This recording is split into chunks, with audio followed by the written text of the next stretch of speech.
เรามันต้องฝึกฝนอบรมตนไปเรื่อยเพราะเรามีโอกาสเต็มที่อันเป็นนักบวชนี่ความกังวลในเรื่องการทำมาหาเลี้ยงชีพก็ไม่มีและความกังวลในการงานอันหนักหนาอะไรก็ไม่มีนี่นับว่าเป็นโอกาสอันดีสำหรับผู้ที่มองเห็นทุกข์เห็นภัยในสงสารและเช่นนี้ก็มีโอกาสที่จะได้ประกอบความเพียรฝึกจิตใจอันนี้ให้มันสงบระงับให้มันมีปัญญาเฉลียวฉลาดเพื่อจะได้ถอนตนออกจากทุกข์ภายในสงสารนี้ไอ้ผู้ที่ถูกอวิชชาตัณหามันครอบงำอย่างมากมายเนี่ยมันนึกไม่ได้มันนึกถึงชีวิตของตัวเองไม่ได้เลยว่าตนตกอยู่ในห้วงแห่งกองทุกข์อย่างไรบ้างแล้วตนจะถอนตนออกจากทุกข์ได้โดยวิธีใดอย่างนี้มันคิดไม่ได้เลยคนส่วนมากมันเป็นอย่างนั้นมีนักบวชนอกพุทธศาสนาไปทูลถามปัญหาพระองค์ว่าอะไรเป็นภัยใหญ่ของโลกวะท่านพระองค์เจ้าก็ทรงตรัสว่าทุกข์แลเป็นภัยใหญ่ของโลกอะไรเป็นเครื่องฉาบทาโลกให้มัวหมองไปตัณหาแลเป็นเครื่องฉาบทาโลกอันนี้ให้มัวหมองไปพระองค์เจ้าตรัสอย่างนั้นเนี่ยก็นับว่าเป็นสิ่งที่พุทธศาสนิกชนควรน้อมเข้าไปคิดไปตรองให้รู้ให้เห็นตามที่พระองค์เจ้าทรงแสดงอันชีวิตของมนุษย์เราจะวุ่นวายจะดิ้นรนกระเสือกกระสนไปต่างๆนานามันนี่ก็เพราะทุกข์นั่นแหละมันครอบงำกายครอบงำจิตจึงได้ดิ้นรนกระเสือกกระสนไปก็เพื่อหิวอาหารไม่รับประทานมันก็ดิ้นรนแล้วอย่างนี้นะหิวน้ำไม่มีรับดื่มก็เดือดร้อนแล้วนี่อย่างนี้แหละไม่มีเงินจะใช้จะจ่ายจะไปขอใครก็ไม่ได้ก็เดือดร้อนต้องดิ้นรนมีอสังหาริมทรัพย์อะไรก็เอาไปมัดจำเอาเงินเขามาใช้มาจ่ายในที่สุดหาใช้เขาไม่ได้ส่งดอกเขาไม่ได้ส่งต้นเขาไม่ได้เขาก็ฟ้องยึดทรัพย์เอาเสียเลยหมดเนื้อหมดตัวที่นาที่สวนพ่อแม่แบ่งปันไว้ให้ก็ไปขายกินหมดก็เพราะความทุกข์นั่นแหละเรื่องมันนะเนื่องจากว่ามนุษย์เรานั่นเรียกว่ามันมีอดีตอนาคตมีปัจจุบันอดีตมันส่งผลมาสู่ปัจจุบันนี้อย่างนี้นะแต่มนุษย์เรานั้นไม่ได้คิดได้กรองส่วนมากนะนึกว่าเข้าใจว่าตนเพิ่งเกิดขึ้นมาในชาติเดียวเท่านี้ไม่ได้ลำพึงถึงเรื่องอดีตเพราะรู้ไม่ได้ไม่ทราบว่าแต่ก่อนเป็นมายังไงก็เลยไม่คำนึงเสียเลยบางคนก็แทบไม่เชื่อเลยว่าชาติก่อนมีเข้าใจว่าเพิ่งมาเกิดเอาชาตินี้เท่านั้นนั่นแหละเรียกว่าความ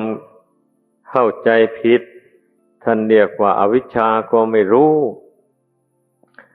แล้วก็ไม่เชื่อพระปัญญาตรัสรู้ของพระพุทธเจ้าด้วยนั่นพระพุทธเจ้าทรงแสดงไว้ที่ทรงเล็งญาณส่องสัตว์โลก ในตอนเที่ยงคืนนั่นนะตอนที่พระองค์เจ้าตรัสรู้ในญาณที่สองจุตูปปาตญาณญาณรู้จักความเกิดความตายของสัตว์ทั้งหลายรู้จักความสุขความทุกข์ของสัตว์ทั้งหลายอันนี้พระองค์ตรัสรู้ญาณประเภทนี้พระองค์รู้ความเป็นมาของสัตว์โลกทั้งหลายแต่ในอดีตสัตว์โลกทั้งหลายจะเป็นสุขหรือเป็นทุกข์ในปัจจุบันนี้ก็เพราะอาศัยกรรมดีกรรมชั่วที่เขาทำเอามาแต่ชาติก่อนมาอำนวยผลให้อย่างนี้นะนี่แหละ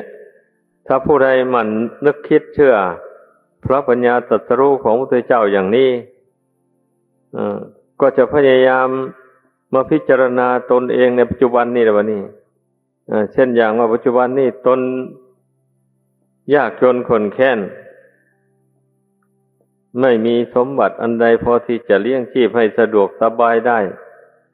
ก็เพราะแต่ชาติก่อนตนคงทำบุญกุศลมาน้อยอย่างนี้นะแล้วตนมีอวัยวะร่างกายไม่ครบถ้วนหรือว่าร่างกายไม่แข็งแรงทำการงานอะไรก็ไม่ค่อยได้หมู่นี้ก็เพราะโทษที่ไม่ได้ให้ทานข้าวน้ำมาโทษที่เบียดเบียนบุคคลอื่นและสัตว์อื่นให้เจ็บให้ปวดให้เป็นทุกข์เดือดร้อนเมื่อรู้อย่างนี้ได้ก็อธิษฐานใจว่าเอาละต่อนนี้ไปเราจะไม่เบียดเบียนใครให้เป็นทุกข์เดือดร้อนเพราะเราไม่ต้องการความทุกข์อย่างนี้ต่อไปแล้วเราก็แสวงหาเลี้ยงชีพโดยทางสุจริตจะไม่เบียดเบียนบุคคลอื่นและสัตว์อื่นมาเลี้ยงชีพเลยเราแสวงหาทรัพย์สมบัติได้เท่าไรเราก็จะแบ่งกินบ้างแบ่งทานบ้างเพื่อความสุขในชาติหน้าต่อไปถ้าหากว่าเราถือว่าเราจนในชาตินี้แล้วเราไม่ทำเสียเลยถือว่าจนแล้วไม่มีอะไรจะทำบุญให้ทานอย่างนี้ก็เลยทอดทุระเสียเลยอย่างนี้ไอ้ชีวิตของผู้นั้นมันก็ตกต่ำไปเรื่อยๆเมื่อตายจากโลกนี้ไปสู่โลกหน้าก็ไม่มีทางนะที่จะได้เกิดมาเป็นคนอีกเพราะเหตุว่าบุญไม่มีจะต้องไปเกิดเป็นอื่น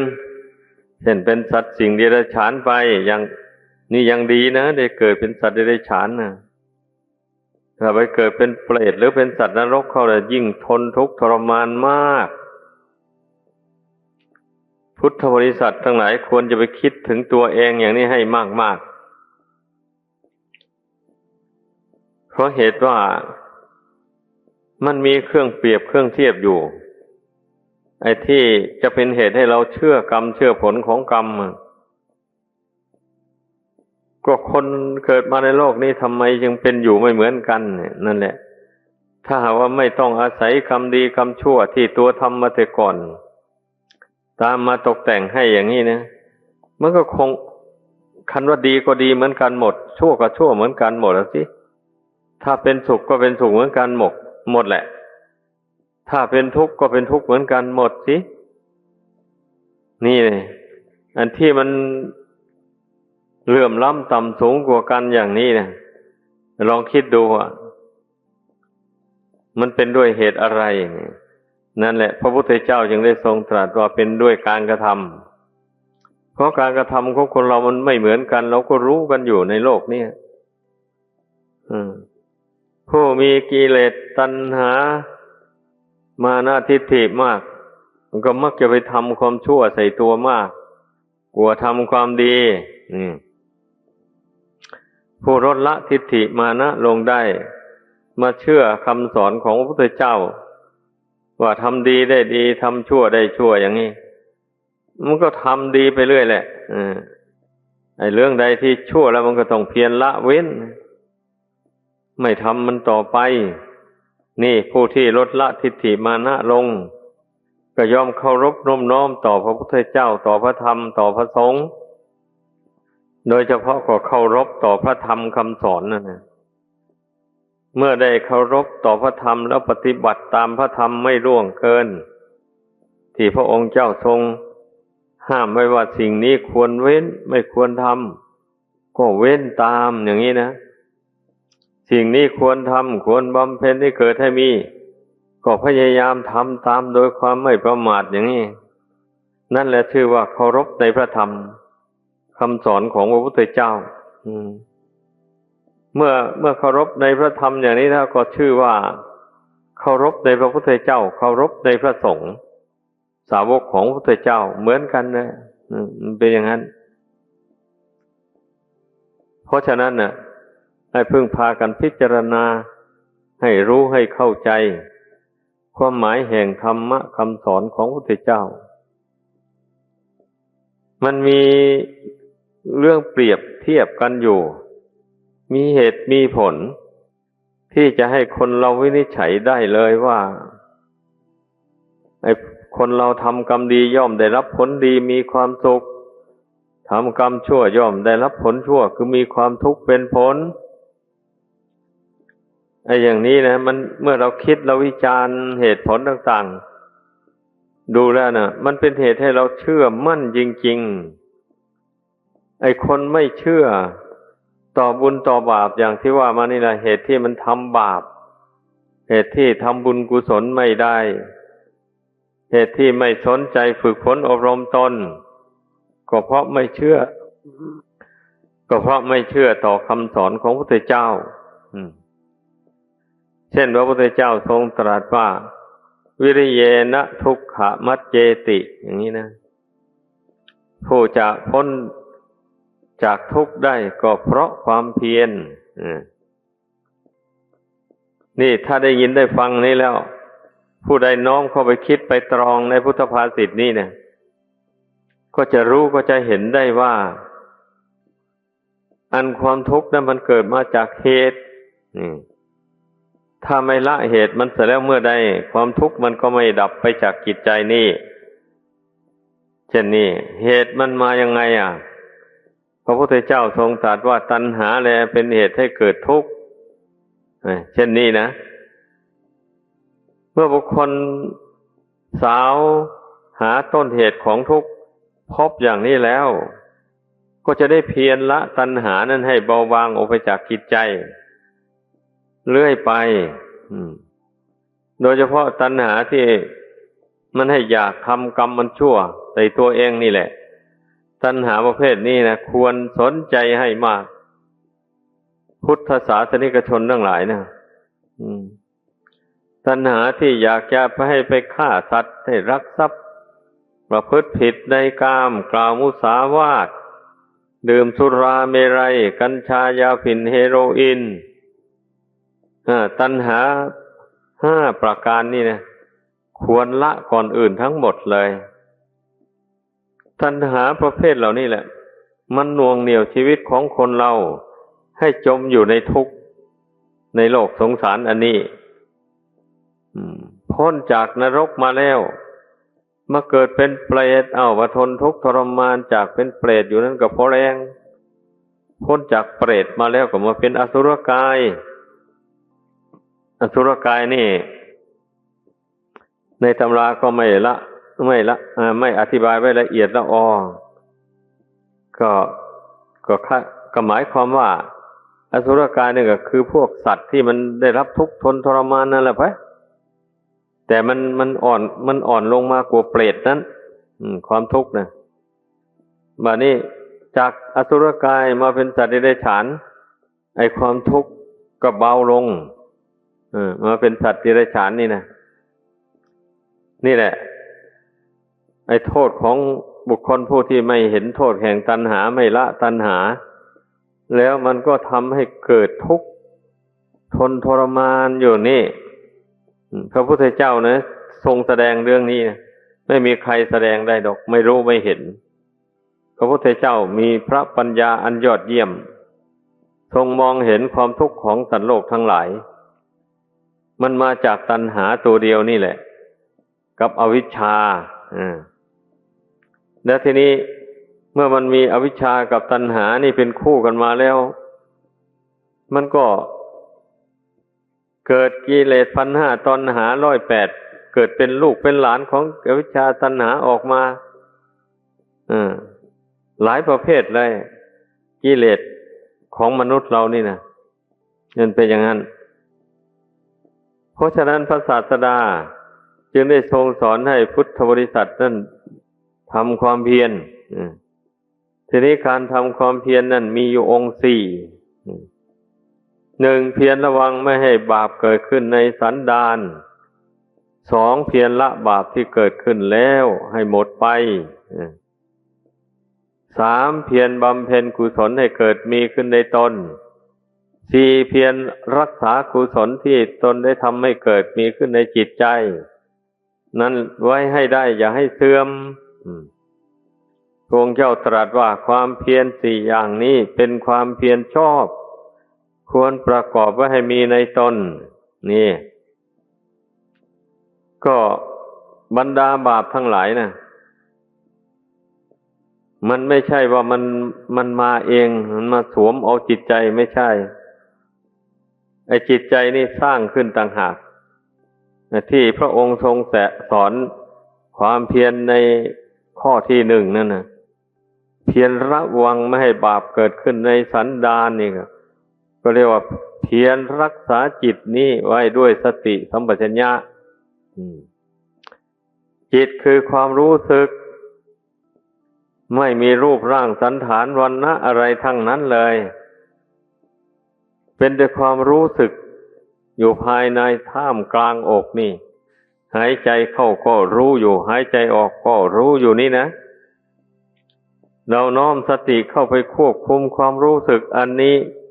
ประคองความรู้สึกอันนี้ไว้เสมอเมื่อมันมีเหตุกระทบกระเทือนมันจะเป็นเหตุได้คิดไปในทาง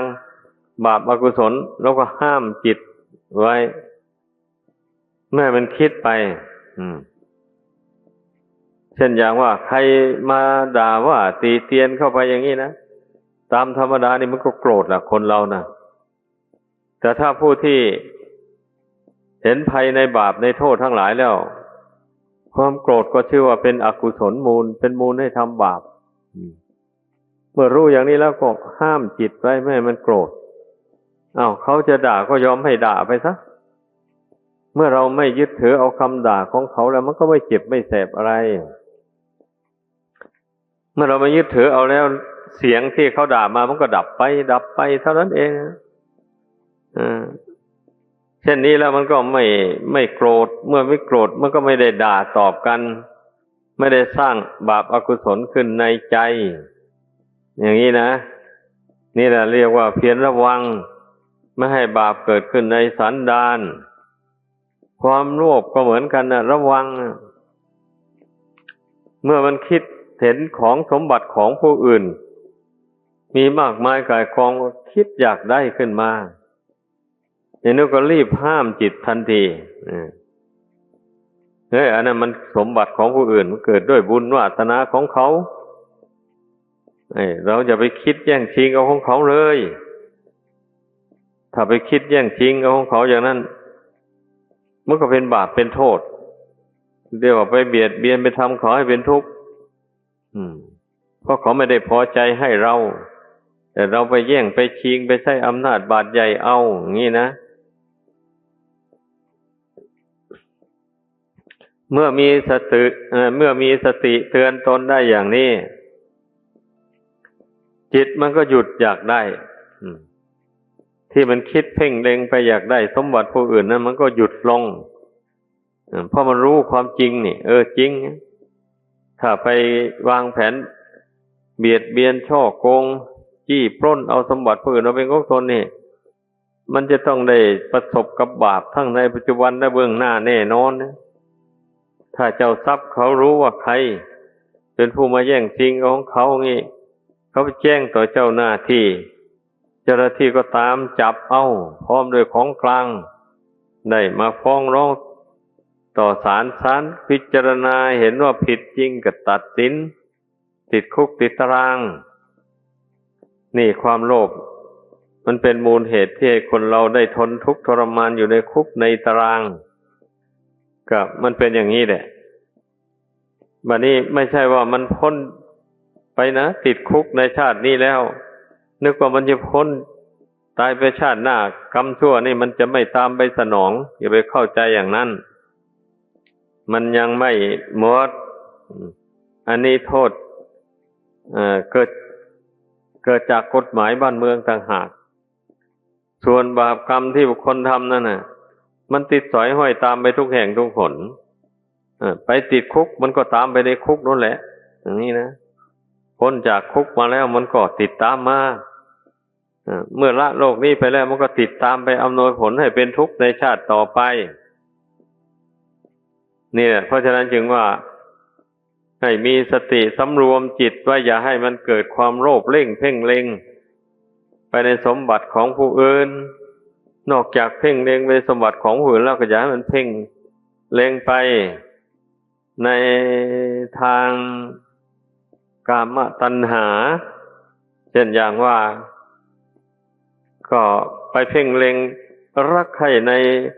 ผัวคนอื่นในเมียคนอื่นอย่างนี้นะอันนี้มันก็เป็นความโลภอันหนึ่งเขาเรียกว่าความโลภในกาม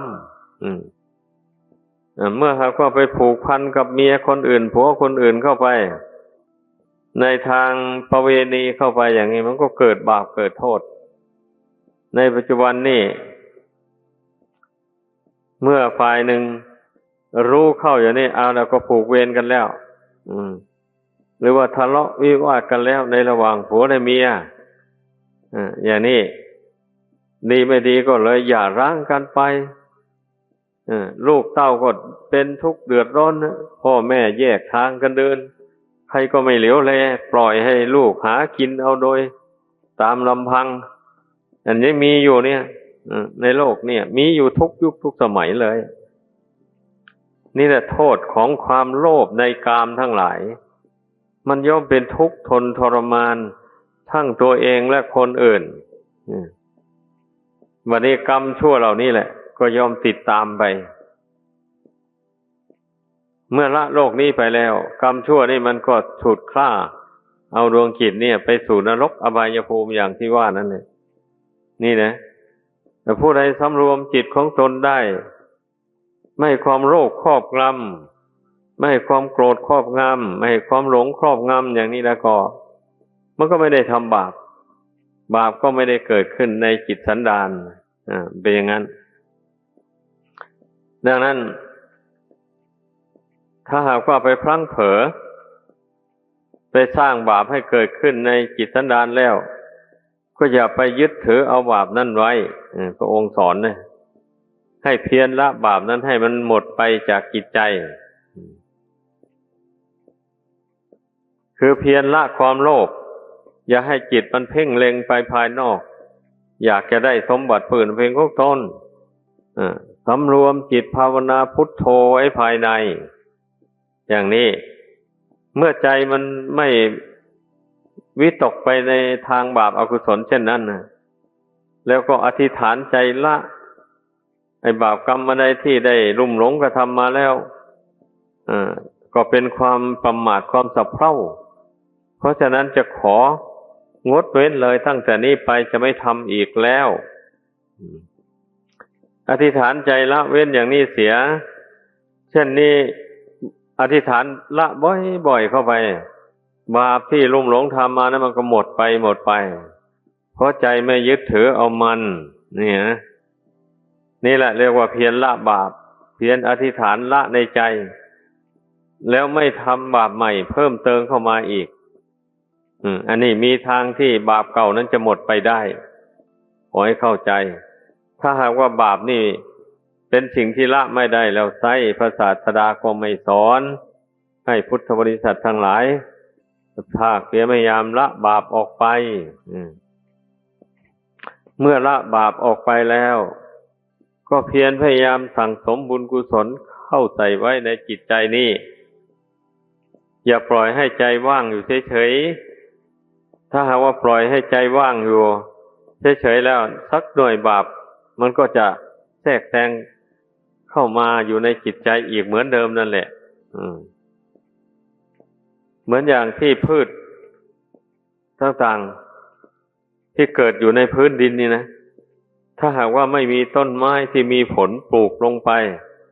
แล้วมันก็มีพืชหญ้าคาหญ้าอะไรต่ออะไรสารพัดเต็มไปหมดเลยเนี่ยถ้าบุคคลต้องการทำสวนตรงนี้อย่างนี้ก็ต้องดายหญ้านั้นออกจนหมดเลยเมื่อเดินดายหญ้าออกไปหมดไถพรวนดินให้เรียบร้อยแล้วก็ปลูกต้นไม้ที่มีผลลงไปมันก็งอกงามเจริญขึ้นได้เต็มที่ทั้งใส่ปุ๋ยรดน้ำอีกด้วยอันนี้ชั้นใดก็อย่างนั้นแหละคนเราเมื่อชำระบาปออกจากกายวาจาใจแล้วนี่ก็ขยันบำเพ็ญบุญกุศลคือสำรวมจิตใจของตนให้มั่นอยู่ในบุญในคุณบุญกุศลอันใดที่ตนทำมาแต่ก่อนตนก็รวบรวมเอาไว้ในใจนี้ให้หมดคุณพระพุทธพระธรรมพระสงฆ์ที่ตนเคารพนับถือบูชามาอย่างนี้เราก็รวมพระคุณทั้งหลายเข้ามาสู่ใจนี้ไว้ในบัดนี้เมื่อเราทำบุญกุศลอะไรด้วยกายด้วยวาจาในปัจจุบันนี้ต่อไปเราก็น้อมเอาความดีที่ทำนี่เข้ามาสู่ใจนี่เรียกว่าให้ใจของเรานี่มีแต่บุญแต่คุณตั้งมั่นอยู่ให้ทำความยินดีในบุญในคุณนี้ให้มากไว้วันนี้ให้เกลียดต่อบาปอกุศลต่างๆอย่างนี้นะเรียกว่าเป็นผู้พยายามสั่งสมบุญกุศลแทนบาปแล้ววันนี้ให้เจริญงอกงามขึ้นไว้เมื่อเราบำเพ็ญบุญกุศลให้เกิดขึ้นอย่างนี้ได้แล้วก็เพียรรักษาบุญกุศลอันนี้ว่าอย่าให้มันเสื่อมอย่างนี้แหละก็เพียรรักษาจิตไม่ให้มันโลภมันโกรธมันหลงนั่นแหละได้ชื่อว่ารักษาบุญกุศลไว้ถ้าหากว่าปล่อยความโลภโกรธหลงครอบงำจิตใจแล้ววันนี้บุญกุศลที่ทำมานะมันก็เสื่อมไปตั้งอยู่ไม่ได้เป็นอย่างนั้นอุปมาเหมือนอย่างพืชต่างๆที่เราปลูกลงในดินแล้วเช่นนี้ไปปล่อยให้หญ้าขึ้นท่วมอย่างนี้นะปล่อยให้หญ้าขึ้นท่วมอย่างนี้พืชต่างๆเหล่านั้นมันยังตั้งต้นไม่ได้มันก็เฉาไปมันก็สูบซีดไปไม่พลีดอกออกผลให้เจ้าของได้บริโภคต่อไปนี่ก็ฉันนั้นแหละอันนี้ก็เหมือนกันนะถ้าหากว่าไปสร้างความโลภความโกรธความหลงให้เกิดขึ้นในใจแล้วเช่นนี้บุญกุศลน่ะมันก็เสื่อมไปเท่านั้นมันตั้งอยู่ไม่ได้ดังนั้นน่ะถ้ายังสอนให้ภาวนาสอนให้ภาวนาเพ่งจิตใจอันนี้ให้ถึงความสงบระงับจากกิเลสต่างๆความรักความชังความหลงความเมาความเกลียดคร้านเฉยชาต่างๆพวกนี้ความสงสัยลังเลมันอย่าให้มันมีอยู่ในจิตใจอย่างนี้นะเรากำหนดละมันออกไปเพ่งละหมายความว่าอย่างนั้นแหละหายใจเข้าเราก็รู้ว่าเราหายใจเข้าหายใจออกก็รู้ว่าหายใจออกเรากำหนดลมหายใจคล่องแคล่วแล้วก็เอาหายใจเข้าเราก็ละความโลภโกรธหลงหายใจออกก็ละความโลภโกรธหลงอันนี้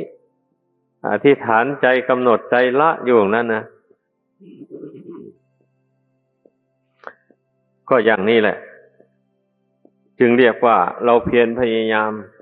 ระมัดระวังไม่ให้ความโลภโกรธหลงครอบงำจิตใจแล้วบุญกุศลที่เราทำมานั้นคุณพระรัตนกรัยก็จะตั้งมั่นอยู่ในจิตใจเป็นที่พึ่งอันประเสริฐจะเป็นบ่อเกิดแห่งปัญญาความรู้จริงเห็นแจ้งในธรรมของจริงที่พระพุทธเจ้าทรงแสดงไว้ดังแสดงมาขอจบลงเพียงเท่านี้ขอบคุณที่รับชม หากข้อธรรมนี้ให้แสงสว่างแก่ใจคุณอย่าลืมกดติดตามช่องทำให้ดูและกดกระดิ่งเพื่อรับฟังธรรมดีๆทุกวันกดไลค์กดแชร์เพื่อส่งต่อข้อคิดดีๆให้กับคนที่คุณรัก